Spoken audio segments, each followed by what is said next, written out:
Malgré nos multiples relances, la chargée de presse du ministre Bernard Kouchner n'a pas donné suite à notre demande d'interview. Je vous confirme que son emploi du temps est très chargé. Nous devons déjà refuser beaucoup de demandes d'entretien sur des sujets d'actualité essentiels. Les scientifiques vont se faire discrets, mais 2 ans plus tard, le ministère de la Santé commande tout de même une étude à l'AFSA. C'est l'organisme d'État qui veille sur la sécurité alimentaire des Français. En 2003, voici son rapport. 16 millions de Français boivent une eau traitée au sel d'aluminium. Près de 4 millions boivent même une eau qui dépasse la norme. Et pourtant, selon les experts de l'AFSA, il n'apparaît pas nécessaire de fixer pour les eaux une référence de qualité inférieure à 200 microgrammes par litre. Pour l'AFSA, l'affaire est réglée, on ne touche pas à la norme. Marie Favreau est directrice des risques sanitaires dans cet organisme. Aujourd'hui encore, elle est convaincue du bien fondé de cette décision. La référence de qualité qui est de 200 mg par litre d'aluminium, pour vous, est une bonne référence. Est une très bonne référence. Enfin, une très bonne. Est la référence de qualité. Et alors, qu'est-ce que vous recommandez sur quand on dépasse la référence de qualité en aluminium? Alors, nous recommandons rien. Effectivement. L'AFSA ne recommande rien, même quand la norme est largement dépassée, comme à Saint-Prégé-d'Allier par exemple. Là, par exemple, vous voyez, c'est une commune de Haute-Loire, c'est une analyse qui date de 2009. Il trouve en aluminium 1230 microgrammes par litre. Donc on est quand même 6 fois au-delà des références de qualité. Alors est-ce que cette eau doit être consommée ou pas? Je vous redis pour la dernière fois, je veux dire peut-être encore une fois de façon à être plus claire, que le rôle de l'AFSA, c'est de fixer ces fameuses limites de qualité et de les donner aux gestionnaires. Voilà. Son rôle ne va pas plus loin et ne peut pas aller plus loin. Mais est-ce que vous avez établi des recommandations sur les dépassements? Est-ce qu'on doit consommer ou pas en fait? C'est ça la question qu'on se pose. L'attaché de presse intervient. Sophie, je pense qu'on a hier, on n'aborde pas la question de la gestion. Ça, c'est le gestionnaire. Oui, mais c'est savoir quelles recommandations on a sur les dépassements de référence de qualité en fait. Est-ce qu'il y a des recommandations ou pas qui existent en fait? Est-ce qu'on peut couper l'émission? On coupe l'émission, voilà. Écoutez, moi les lobbies, ça fait des années que j'en entends parler, les lobbies qui nous empêcheraient de faire, qui nous empêcheraient d'agir. Faut me donner un exemple, il faut me donner un exemple. L'État autorise un niveau de prix du Plavix 27 fois supérieur à l'aspirine. 27 fois. Le marché français, c'est 500 millions pour le Plavix. Si c'était de l'aspirine, ce serait 27 fois inférieur. La sécurité sociale accepte de rembourser un médicament qui n'en est pas un, qui n'a aucun intérêt, à un prix 27 fois supérieur à l'aspirine. C'est magnifique du point de vue commercial, c'est un tour de passe-passe de génie absolu. Regardez ici, on est au bord d'une rivière, un paysage plutôt bucolique, a priori rien d'anormal, sauf si on a un compteur Gégère. Il y a bien de la radioactivité sous mes pieds et elle n'a rien de naturel. Mais depuis des décennies, les autorités ne semblent pas s'en préoccuper, laissant les populations dans l'ignorance face au danger. 8 Français sur 10 ont confiance dans l'eau du robinet. Pendant 8 mois, nous avons parcouru la France pour savoir s'ils peuvent la boire sans danger. Officiellement, tout citoyen a droit à une eau potable sans risque pour sa santé. Officiellement seulement. Car dans de nombreuses communes, l'eau est contaminée.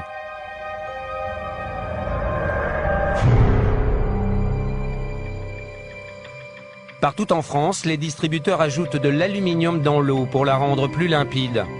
Parfois, en trop grande quantité. Maxi 2320 ? Vous vous rendez compte que la santé de ces gens-là est en danger? C'est incroyable. Vous avez envie, vous, d'avoir une maladie d'Alzheimer? Ben, pas moi. L'aluminium favoriserait la maladie d'Alzheimer. Près de 3 millions de Français ont bu au moins une fois de l'eau non conforme en aluminium. En Charente, à Eure-et-Loir ou en Seine-et-Marne, La population boit une eau interdite pour les femmes enceintes ou les jeunes enfants. On ne peut pas décemment continuer à ouvrir le robinet et avoir la pourriture qui nous sort du robinet. Il y a quelque chose qui est tout à fait intolérable. En 2008, 5 millions de Français ont consommé au moins une fois de l'eau non conforme en pesticides, malgré les risques de cancer. Dans d'autres régions, c'est le radon, un gaz hautement radioactif qui se diffuse dans l'eau du robinet. Il y a 255 000 becquerels par mètre cube. 255 000 becquerels par mètre cube, j'ai jamais vu ça nulle part. Les citoyens et les élus boivent une eau chargée en radon sans en être informés. On n'a jamais eu d'analyse de radon, en tout cas qui nous ont été communiqués, et on n'est absolument pas au courant de ces résultats. Le radon est cancérigène, mais la France ne mesure pas sa présence dans l'eau. Une nouvelle menace vient aussi d'être identifiée. Sans le savoir, les Français boivent une eau qui contient des médicaments. En Normandie, dans le centre, en Charente, en Île-de-France ou en Auvergne, nous avons recueilli les preuves de ces pollutions. Nous les avons présentées aux compagnies de l'eau. Enfin, c'est des trucs, ça ne doit pas sortir de la maison, ça. C'est pas des trucs de mon public. Hein. Ce truc-là, là. Et vous avez quelqu'un en interne qui vous a donné ça. C'est pas des documents. Voilà, d'ailleurs, c'est un document interne. Nous avons aussi interpellé l'État, censé protéger notre santé. Est-ce qu'on peut couper l'émission? On coupe l'émission. Voilà, c'est tout.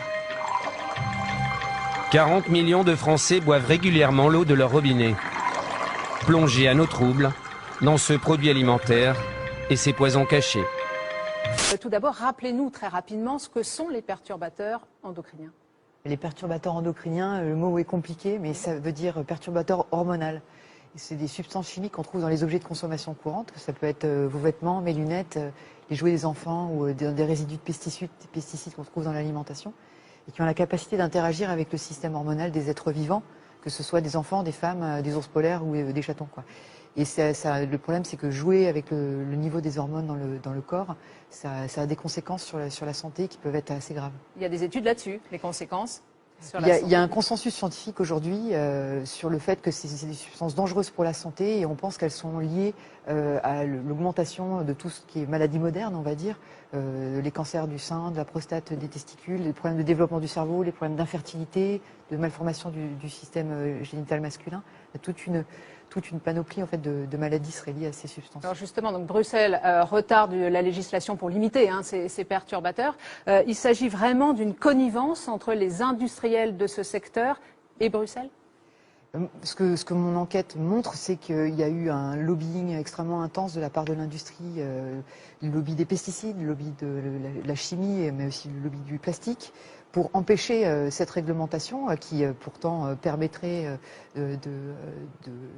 d'épargner la santé des Européens. Et aujourd'hui, la décision devait être prise avant décembre 2013. On est aujourd'hui en octobre 2015 et a priori, la décision de réglementation ne sera pas prise avant 2017. Encore faut-elle que ce soit une bonne décision. Alors, le lobbying, c'est légal, c'est autorisé, mais est-ce que ça va jusqu'à la corruption ? Ce sont deux questions différentes. La corruption n'est pas légale. Le lobbying est autorisé et se fait à ciel ouvert à Bruxelles. Et c'est bien ça le problème, c'est qu'il y a une bulle bruxelloise où le lobbying, l'infusion d'idées se fait. Il y a entre 25 et 30 000 lobbyistes à Bruxelles. C'est un lobbyiste par fonctionnaire. Que ce soit finalement pour le diesel ou pour les perturbateurs endocriniens, donc sujet de santé publique, Bruxelles préfère quoi? Préserver l'emploi plutôt que notre santé? C'est pas qu'à Bruxelles. Partout aujourd'hui, les emplois et les bénéfices des entreprises passent avant la santé des gens. Je pense que c'est très clair.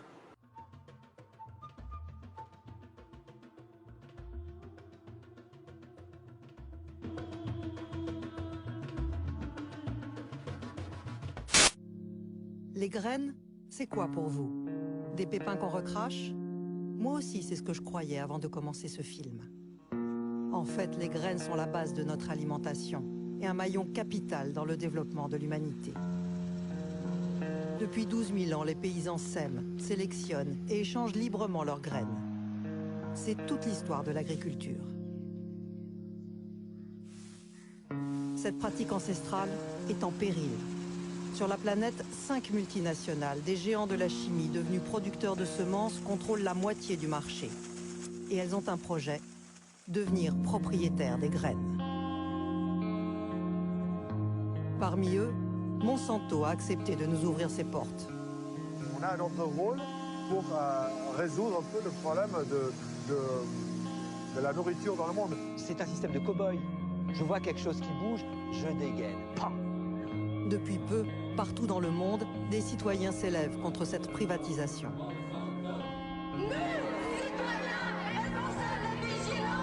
Exigeons la cessation immédiate des brevets sur les graines, car il est inacceptable que des entreprises privées aient la main mise sur le garde-manger du monde. À New York, Tokyo, Paris, dans près de 400 grandes villes du monde, ils sont des centaines de milliers à manifester.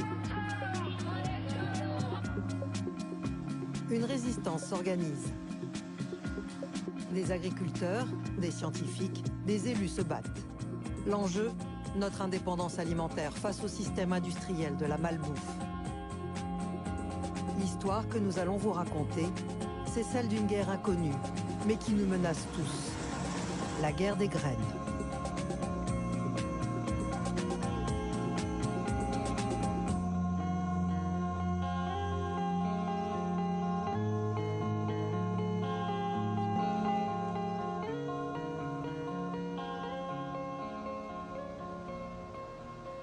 Les plants que vous voyez ici, c'est des plants de tomates ou de courges et ces variétés sont non inscrites au catalogue officiel. Alors là, si je vous le vends, je commets un acte illégal et vous aussi parce que vous l'acceptez. Donc vous faites du recel.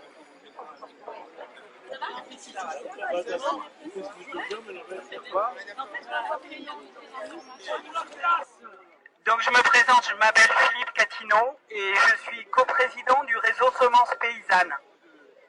Donc aujourd'hui, pour nous, il nous semblait important de faire une manifestation suite à des contrôles des fraudes sur les marchés, plus exactement le 17 mai à Lavelanet, auprès de maraîchers qui vendaient des plants. Des plants comme celui-ci. Donc celui-là, c'est moi qui l'ai produit.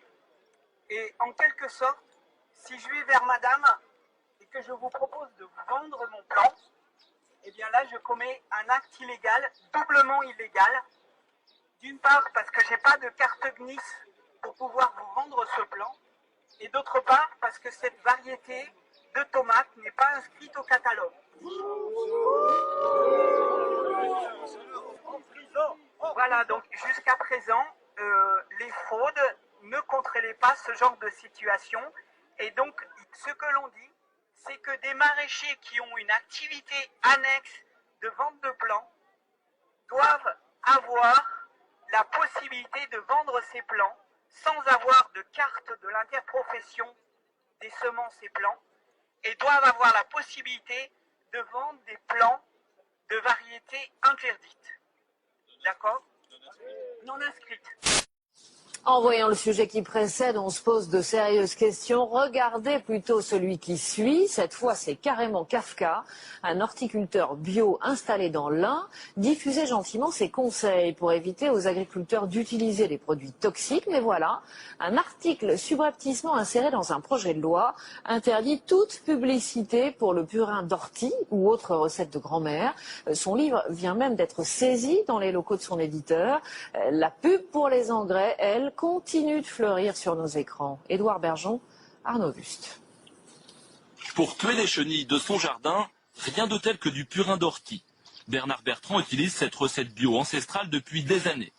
Il consacre même des livres à sa plante favorite, mais aujourd'hui, une nouvelle loi lui interdit d'en faire la promotion. Il y a 5 personnes qui travaillent ici. Je ne pense pas qu'on soit des grands délinquants. Je pense qu'on fait notre travail de biographe des plantes. La loi dit que pour promouvoir ou commercialiser comme pesticide du purin d'ortie, il faut passer par une homologation des services de l'État. Les produits phytopharmaceutiques, qu'ils soient d'origine naturelle ou d'origine synthétique, doivent, lorsqu'ils sont commercialisés, répondre à un minimum d'évaluation. Mais lorsque c'est utilisé par les particuliers, ça ne pose strictement aucune difficulté. Pour autant, on ne risque pas de manquer de purin d'ortie. Vous pouvez en trouver en jardinerie, mais pas dans le rayon pesticides. Nous, on le vend parce qu'en fait, on le vend sous la forme d'engrais et non pas sous la forme d'un produit de type phytosanitaire. Nous n'aurions pas le droit de vendre ce produit-là s'il était phytosanitaire parce qu'il nous faudrait un numéro d'homologation. De leur côté, les habitués de l'ortie n'ont aucune intention de renoncer à une plante à laquelle ils ne trouvent que des bienfaits. Il faut qu'on nous prouve le contraire, il faut qu'on nous prouve qu'il y a un problème dans le purin d'ortie. Mais il est utilisé depuis très longtemps, puisqu'on faisait des décoctions, et puis avec les orties, on fait du potage. L'exemple du purin d'ortie montre que les frictions entre les tenants du chimique et du naturel n'ont pas fini de provoquer des crises d'urticaire dans le monde agricole. Ce que l'on remet en cause, c'est la manière dont ça se passe sur les semences et plants. C'est-à-dire que ce sont des salariés du CNIS dont le budget est à 80% financé par une entreprise ou ses filiales, ou celle où elle a des participations. Et donc, du coup, le contrôle n'est plus impartial. Et il s'agit du témoignage d'Éric Petios, paysagiste bio, dont le livre vient donc d'être saisi, qu'on retrouve en direct de Crozet dans l'Ain. Racontez-nous, et bonjour d'abord, et merci d'être avec nous, racontez-nous d'abord ce qui s'est passé, c'était fin août je crois, dans votre entreprise. Oui, j'ai reçu un fax de la SRPV DRAF m'annonçant que j'avais été tiré au sort dans les pages jaunes en tant qu'entrepreneur paysagiste. SRPV, c'est les fraudes. Hein, ce sont les fraudes. C'est le service de protection des végétaux. Voilà. Service de protection des végétaux. Ça n'a rien à voir avec la protection, avec les fraudes. Oui. Il venait donc en tout état de cause pour vérifier, je dirais, l'état sanitaire de mon atelier, voir si les produits que l'on utilise en jardinage étaient bien stockés. Je dirais, partant de ce postulat, je ne me faisais aucun souci parce que je n'ai que des produits biologiques. Mais apparemment, ils n'étaient pas venus pour ça, et ils étaient venus en plus, ça c'était la couche sur millefeuille, avec le service de répression des fraudes, et je n'étais pas du tout au courant. Alors, qu'est-ce qui s'est passé à ce moment-là ? Très rapidement, ils se sont attaqués au contenu de mes cours, parce que depuis 6 ans, j'ai un numéro de dispensateur de formation qui, paradoxalement, m'a été donné par le ministère de l'Agriculture, et j'organise des stages avec un vœu pieux, je dirais, d'autonomiser partiellement les professionnels. Et donc on s'est attaqué, je dirais, directement au contenu, à la substance de mes cours par écrit, et on m'a très très vite apposé des allégations verbales du style « je n'ai plus le droit de dire verbalement et par écrit qu'une plante est insecticide, fongicide, je n'ai plus le droit d'aller sur le terrain pour montrer ce qu'est une infusion, une décoction pour soigner les plantes ». Mais c'est incroyable. En France, on criminalise la liberté des semences, et en plus on les fiche. On n'est pas droite et gauche là. Là on est au-dessus, on est dans la vie. On est dans la vie. Les pommes de terre, moi j'ai les pommes de terre. Oui, Jacques Mathieu, Confédération Paysanne, et Nature et Progrès aussi. Et pour aller un peu plus loin, moi j'aimerais rappeler ce qu'est le CNIS. On parle du CNIS. Le CNIS a été créé en 1941 sous le régime de Vichy. Voilà. Le but du CNIS, ça a été d'épurer les semences paysannes, d'épurer les populations paysannes. Vous savez que quand on parle de variétés, les variétés anciennes, c'est des populations. Et le CNIS a été mis en place pour créer des semenciers professionnels. Et aujourd'hui, on en est là. Aujourd'hui, on a des Monsanto, on a des Limagrain qui gouvernent le monde entier, qui ont créé leurs variétés, ils les brevettent, ils mettent des brevets dessus. Et nous, ils nous empêchent, en tant que paysans, à faire de la sélection, à vendre nos plants. Et surtout la sélection, parce que la sélection, c'est hyper important pour le changement climatique, etc. Donc, on veut continuer à faire notre... On a un rôle, on est paysans depuis des millénaires. Et notre travail de paysan, c'est sélectionner les plantes, les adapter au climat qui change, etc. Et c'est surtout pour vous, pour tous les consommateurs, c'est d'avoir du goût, de la qualité. Les variétés modernes, vous savez, elles sont juste sélectionnées par les intrants chimiques, quoi. C'est ça le problème aujourd'hui. Toutes les plantes seront bientôt brevetées. Et le même projet sur les animaux. C'est-à-dire que l'éleveur aujourd'hui, dans 2 ans, c'est prévu pour 2015, il sera obligé d'utiliser des mâles certifiés. Vous imaginez ce que ça veut dire ? Certifié par qui? Pourquoi? Voilà, et derrière on a toute la génétique qui arrive. Et donc si on est là aujourd'hui, c'est pour lutter contre ça, quoi.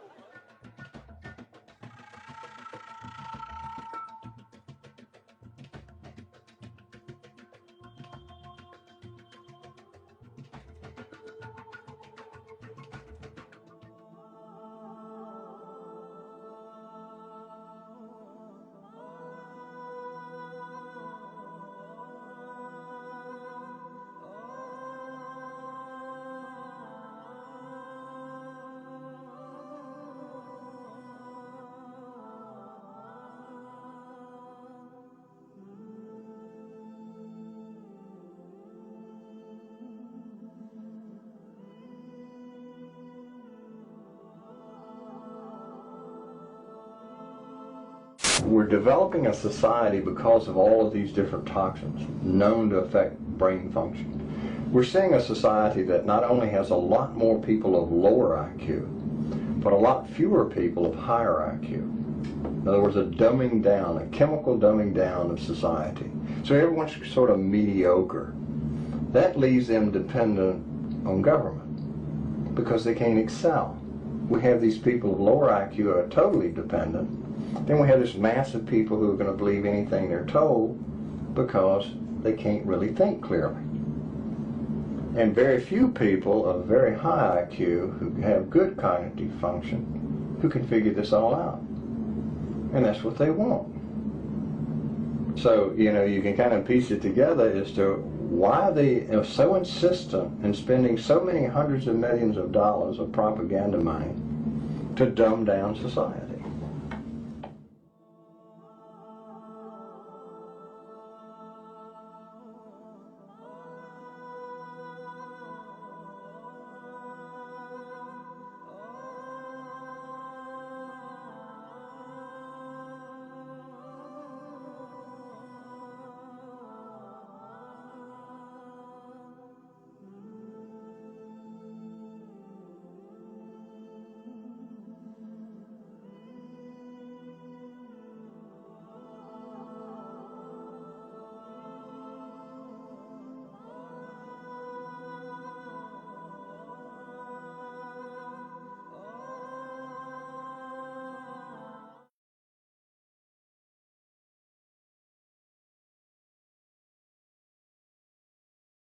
Et c'est surtout par rapport à ce sujet, le sujet de l'alimentation. Vous avez vendu à plus de 300 000 exemplaires Changer d'alimentation.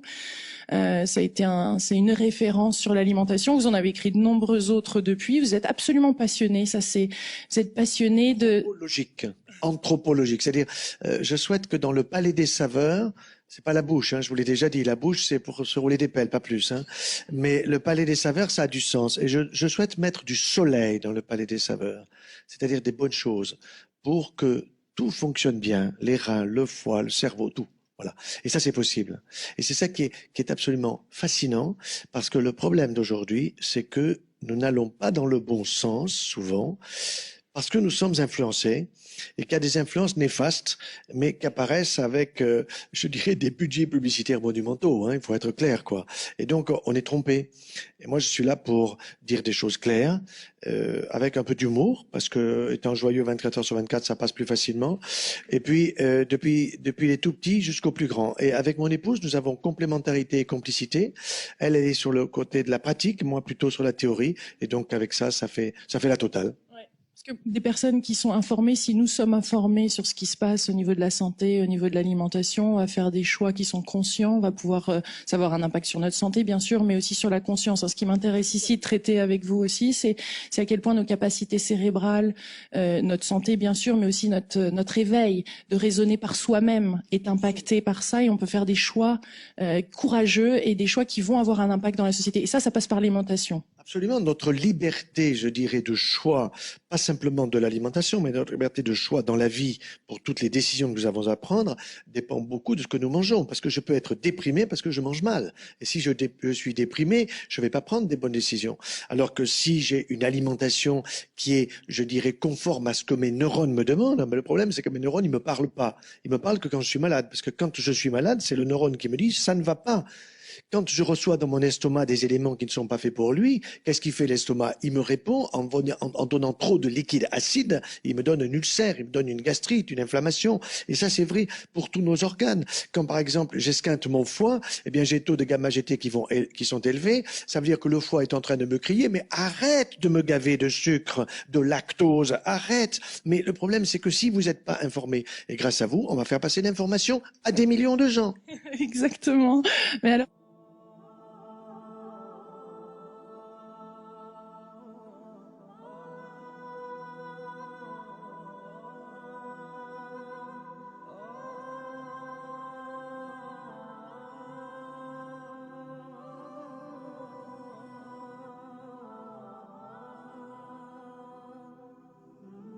Pendant le procès qui oppose Martine au centre commercial, les pièces à conviction disparaissent de son dossier.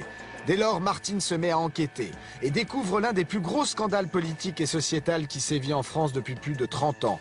Les supermarchés étendent leur superficie illégalement, sans permis de construire. Un exemple probant, c'est quand même le plus grand centre commercial de Vitrolles, où on est passé de 44 000 à 65 000 mètres carrés, avec des refus d'autorisation, des refus de permis de construire et des refus d'autorisation d'ouverture au public. Comme l'État ne fait rien, Martine seule décide d'attaquer les géants de la grande distribution. Et elle gagne ses procès. Il ne se passe rien, il reste ouvert, il redemande des régularisations. Et les élus, c'est carrément un déni de justice, parce que les décisions de justice, que ce soit les élus ou la grande distribution, tout le monde s'en moque. Concrètement, que représenterait le paiement des amendes pour toutes ces exploitations de surface illicites? Les surfaces illicites représentent des milliards d'amendes qui n'ont jamais été recherchées par les gouvernements successifs. Personne ne veut aller sur le paiement des amendes, parce qu'il y a toujours quelqu'un à remercier. Avant la loi LME, on aurait pu chiffrer à 418 milliards d'euros d'amendes non perçues par l'État. Ce scandale n'est pas près d'être étouffé, car Martine et son mari Claude continuent de se battre. Les centaines de dossiers et les milliers de documents à charge qu'ils ont accumulés sont cachés dans des entrepôts secrets comme celui-ci partout en France. Sur les dossiers que l'on a travaillés, je ne parle pas d'autres dossiers parce que ça serait prétentieux, mais sur les dossiers qu'on a travaillés, sachant que les infractions, c'est 1 500 € par mètre carré et par jour d'infraction. Donc nous, on arrive à 418 milliards d'infractions, c'est-à-dire 418 milliards d'euros d'infractions que l'État ne va pas rechercher. Depuis X années, quoi. Depuis que les surfaces illicites ont été créées. Vous avez résolu le problème du déficit déjà, ou le trou de la sécu. Tiens, allez, à vous toute seule, Martine. Donc, je ne sais pas si vous voyez ce que ça représente, 418 milliards d'euros. Ça représente déjà 5 années d'impôt sur le revenu de tous les contribuables. C'est énorme. Ça représente 6 fois le trou de la sécurité sociale. Et on ne parle que des dossiers que vous avez traités dans l'association. Que les dossiers que nous avons traités dans l'association. Donc, à partir de ce moment-là, on s'est dit, il faut qu'on mette tout en œuvre pour récupérer ces 418 milliards. Les commissions départementales ou les commissions nationales leur délivrent leur régularisation comme si de rien n'était. C'est-à-dire que le travail qu'on a fait pendant 20 ans... Sans PD, sans rien, sans tout passer à la caisse, rien. Si on fait la comparaison avec ce qui se passe pour les impôts non payés, pour les Panama Papers, entraîne des pénalités, un retour, bien sûr, un retour et des pénalités. Un retour des mauvais payeurs vers la France. Ils payent leurs impôts. Ils payent ce qui est dû. Les grandes surfaces qui se régularisent, du jour au lendemain, deviennent blanchies. Blanchis, voilà, c'est ça. Ils sont blanchis comme si de rien n'avait été. Oubli total des infractions commises pendant 10 ans, 20 ans, 30 ans.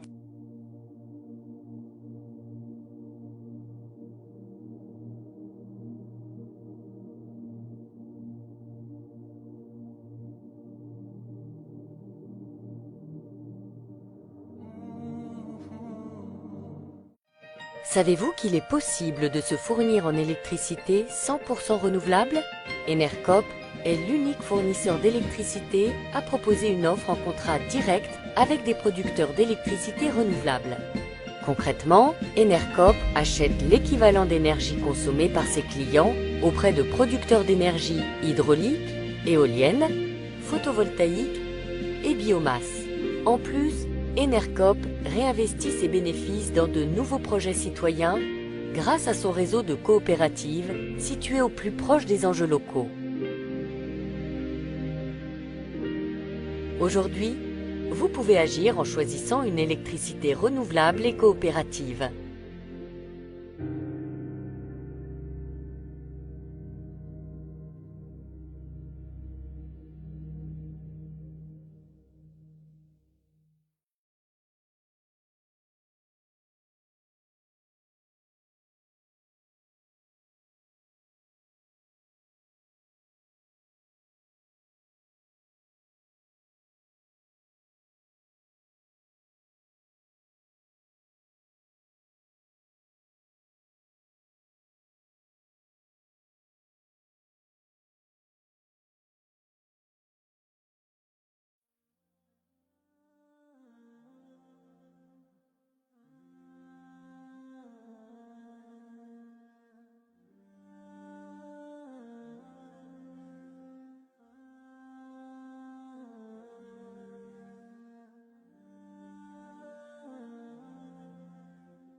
كما جاء في الصحيحين من حديث أبي سعيد الخدري رضي الله عنه قال قال رسول الله صلى الله عليه وعلى وسلم أول من ينادى يوم القيامة آدم يقول الله يا آدم اخرج بعث النار فيقول يا رب وما بعث النار يا آدم فيقول آدم لبيك وسعديك والخير كله في يديك فيقول اخرج بعث النار فيقول وما بعث النار يا رب فيقول وفي رواية اخرج من ذريتك بعث النار فيقول وما بعث النار يا رب فيقول من كل 1999